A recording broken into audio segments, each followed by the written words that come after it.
Merci Frédéric. Il me revient maintenant de clore officiellement au nom de Convergence, de l'association, de son conseil,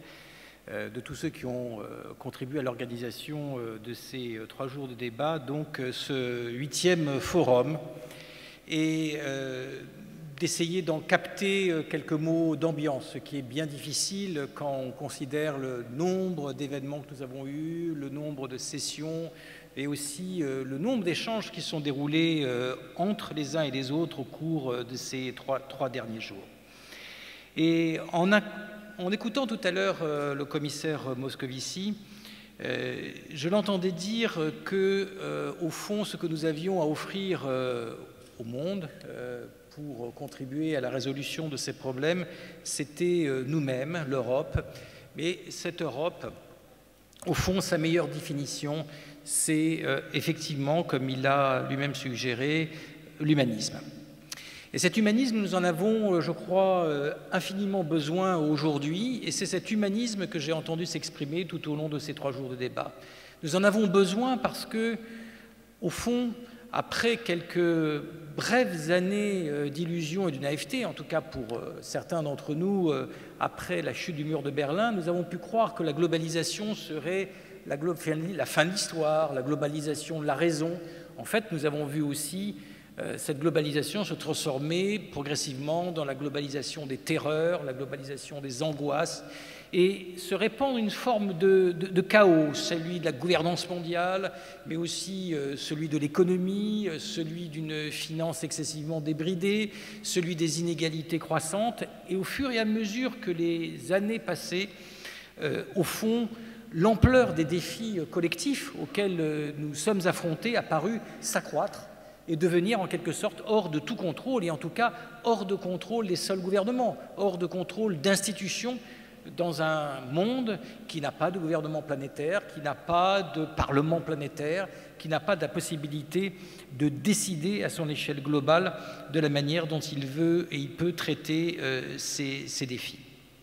Et du coup, je crois que ce que l'on voit au travers de Convergence, c'est la puissance d'une réponse collective qui est celle de chacun, qui est celle de tous, ancrée dans cet esprit d'humanisme. Cet esprit d'humanisme, qu'est-ce que c'est sinon l'esprit des Lumières? Et c'est assez amusant d'ailleurs d'évoquer ce terme dans une galerie des Lumières ici,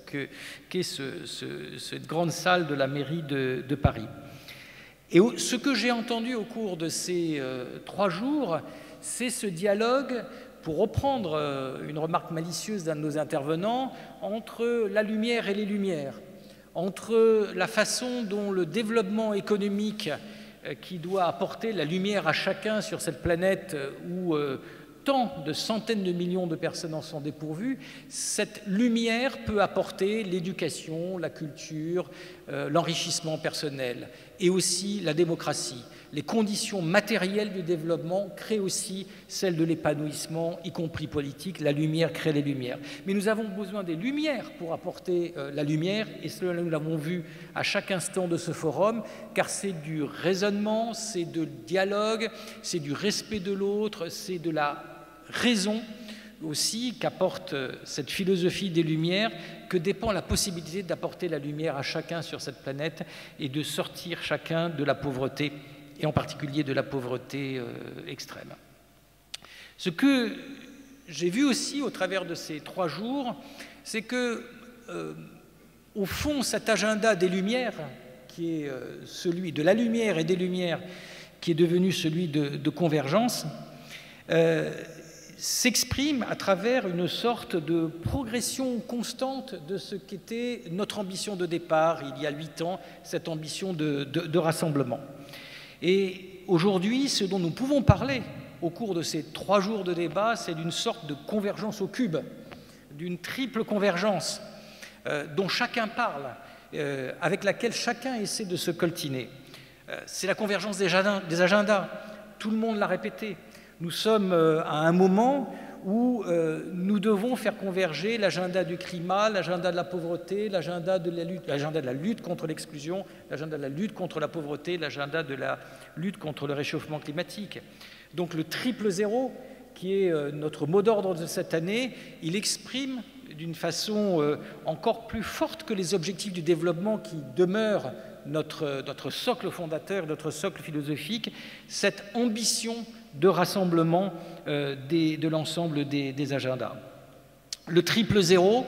notre appel de cette année, c'est les ODD incarnés dans le siècle et pas simplement à l'échelle de ces 15 prochaines années.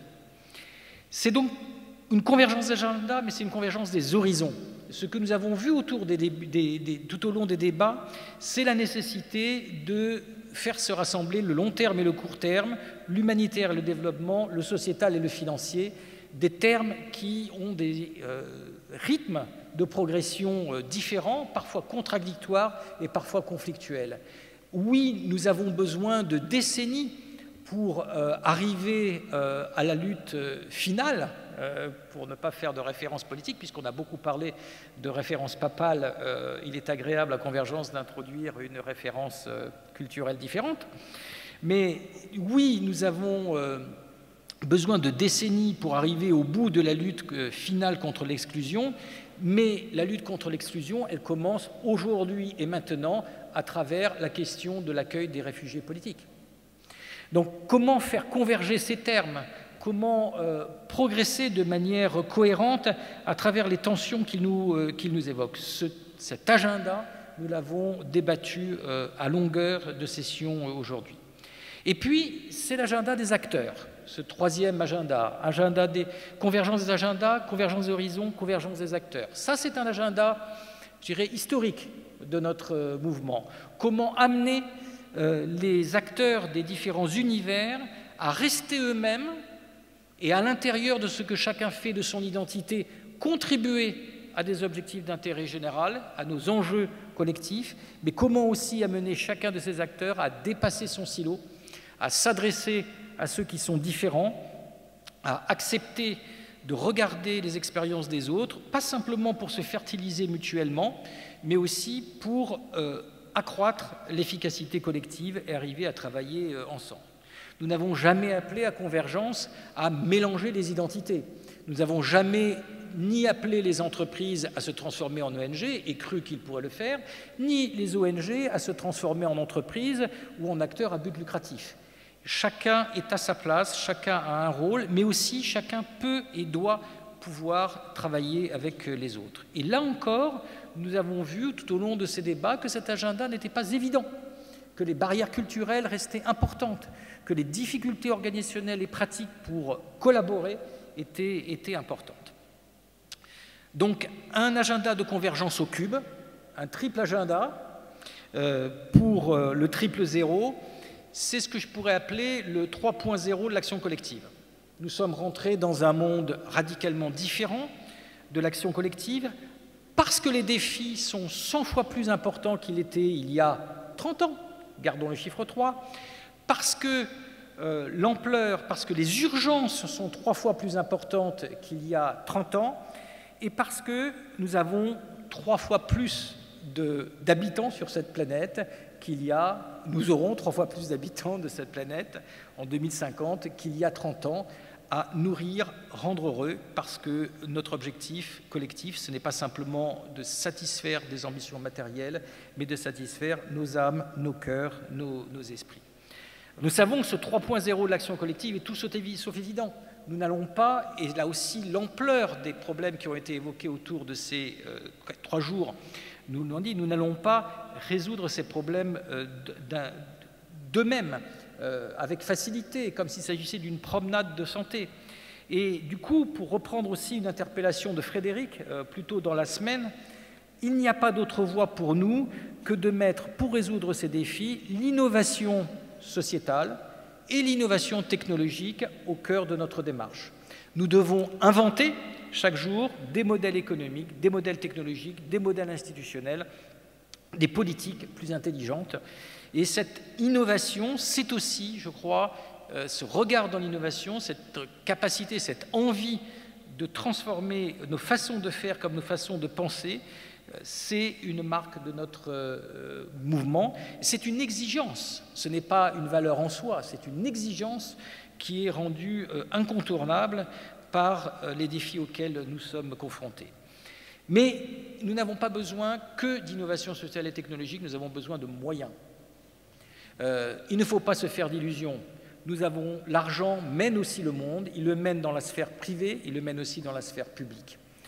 Nous ne pouvons pas imaginer d'améliorer le monde si nos politiques publiques ne sont pas mieux financées, mieux qualitativement, mais aussi mieux quantitativement. Nous n'avons cessé de plaider ici, nous l'avons refait cette année pour l'accroissement de l'aide publique au développement. Nous l'avons fait aussi pour l'accroissement des moyens consacrés aux défis sociaux en France même et en Europe, vis-à-vis des populations les plus défavorisées, vis-à-vis de tous ceux qui souffrent de la transformation du monde et n'arrivent pas à trouver leur place dans la société. Certes, nous sommes dans une crise économique, en tout cas en France, et elle nous entraîne des contraintes fiscales. Personne ne peut ignorer le cadre de contraintes des finances publiques, et certainement pas dans une session où Pierre Moscovici était présent. C'est pour cela que nous devons non seulement regarder vers plus d'intelligence dans les politiques publiques, mais aussi faire ce que nous n'avons pas cessé de débattre au cours de ces 3 premiers jours, comment nos façons de traiter les défis collectifs peuvent contourner la contrainte de la dépense publique. Et ceci de 2 manières, en considérant que ce qui est consacré au sociétal n'est pas un coût, mais un investissement, que l'investissement dans le sociétal, qu'il soit social, environnemental, est une façon de construire la croissance de demain, qu'il n'y a pas d'opposition entre le mieux-être et le plus-d'être, et que cette problématique, cette justification, cette vision des politiques sociales comme étant un investissement dans le meilleur de nos propres sociétés et celle de la société mondiale, est la seule voie que nous pouvons emprunter. Mais c'est aussi pour nous ce qui nous conduit tout au long de ces jours à porter tant d'attention à la façon dont nous pouvons construire des modes d'intervention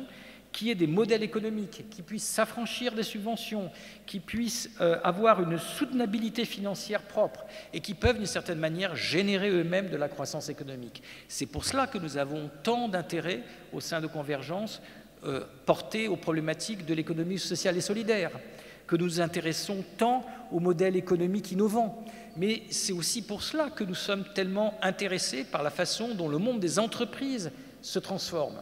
Nous ne pensons pas que les entreprises sont des acteurs non lucratifs, mais nous pensons que les entreprises, par leur stratégie, par la façon dont ils produisent et distribuent, par le contrat social qu'ils passent avec leurs propres salariés, leurs fournisseurs, leurs clients, leurs actionnaires, les entreprises sont des acteurs extraordinairement importants de la transformation sociétale. Et pour faire référence à une des interventions que nous avons entendues, quand M. Sénard, le président de Michelin, parle de la transformation radicale des modes de consommation et de production sur la planète, de l'impossibilité de continuer à produire et à vivre comme nous le faisons auparavant, et qu'il plaide non pas pour renoncer à la mobilité, qui est au fond un droit de l'homme fondamental, mais à réinventer cette mobilité pour la rendre compatible à la fois avec la contrainte financière, la contrainte environnementale, la contrainte sociale. C'est de tout l'agenda de convergence qu'il traite.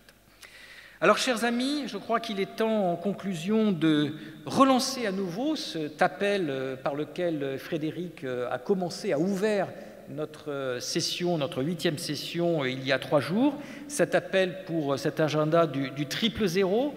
cet agenda d'un triple zéro qui est ce 3.0 de l'action collective, un agenda qui nous amène à regarder au-delà des idéologies, qui nous amène et qui nous appelle à laisser tomber les oripeaux du passé, à sortir des ornières des idées acquises, des modes de faire éculés, et qui nous appelle à réinventer en permanence cette action collective, cette action solidaire au service d'un monde des Lumières, d'un monde davantage éclairé, d'un monde qui sera réellement en chemin vers cette réduction, cette élimination de la pauvreté, des exclusions et des émissions carbone. La convergence des efforts, construite au travers du dialogue, de l'expérimentation et au service d'une vision, voilà ce à quoi cet agenda qui a été lancé par Frédéric nous appelle.